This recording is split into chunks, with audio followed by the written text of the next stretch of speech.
اعوذ باللہ من الشیطان الرجیم بسم اللہ الرحمن الرحیم۔ حضرات گرامی، یہاں ہم حضرت امام ابو حنیفہ رحمۃ اللہ تعالی علیہ اور ایک دہریے کا مکالمہ اور ایمان افروز واقعہ آپ کی خدمت میں پیش کرتے ہیں۔ بغداد کے شہر میں ایک دہریہ آیا اور چوک میں کھڑے ہو کر بلند آواز سے اعلان کرنے لگا، کوئی خدا نہیں، سب مذاہب دھوکہ ہیں۔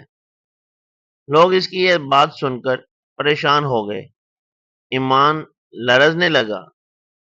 لوگ پریشانی کے عالم میں ایک دوسرے کی طرف دیکھ رہے ہیں۔ حضرات کرام، یہ خبر جب خلیفہ تک پہنچی تو وہ فوراً بولا، اس دہریے کا جواب صرف ایک ہی شخص دے سکتا ہے، وہ ہے امام ابو حنیفہ۔ قاصد بھیجا گیا۔ امام صاحب اپنے حجرے میں علم میں مشغول تھے مگر فوراً تیار ہو گئے۔ جب امام ابو حنیفہ دربار میں پہنچے تو دہریہ مسکرا کر بولا، اے امام صاحب، آپ تو بہت لیٹ ہو گئے ہیں۔ امام صاحب بولے، میں دریا کے کنارے سے آیا ہوں، مگر وہاں کوئی کشتی نہ ملی تو اچانک دریا میں لکڑیاں جمع ہوئیں۔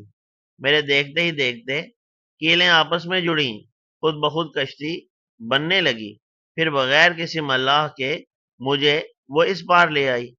دہریہ امام صاحب کی یہ بات سن کر بہت زور سے ہنسا اور اس نے کہا، یہ کیسی بیوقوفی کی بات کی ہے امام صاحب، کشتی خود بخود کیسے بن سکتی ہے؟